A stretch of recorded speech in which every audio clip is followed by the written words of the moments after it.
يا بنت طمنيني عليكي، ليلتك عدت تمام؟ يا بنت اتكلمي وريحيني. ما تتكلمي بقى. اقول لك ايه بس يا حاج؟ ده انا امبارح كنت هموت من الخوف. وربنا كان باين عليكي. طب عارفه والله انا ما نمت طول الليل من قلقي عليكي. بس امانه الله يا حاج، محروس ده طلع طيب وابن حلال قوي. الا قولي لي، هي مراته بقى لها قد ايه ميته؟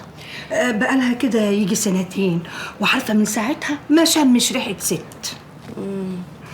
بس بقول لك ايه، محروس جوزك ده ايده سايبه، انا مربياه وعارفاه. عارفه ده لو كان وعي روحه كان زمانه بنى عماره. ما هو باين. الله اكبر عليه، ده كريم قوي. بس لازم بقى تاخدي بالك منه. انت سنه والتانيه هيبقى عندك عيل ولا عيلين، رتبي حياتك بقى يا حبيبتي. على مهلك عليا شويه يا حاج. انا ما اتجوزتش قبل كده يعني عشان اعرف اللي المفروض واللي مش مفروض يتعمل. انت بس فهميني وانا هنفذ.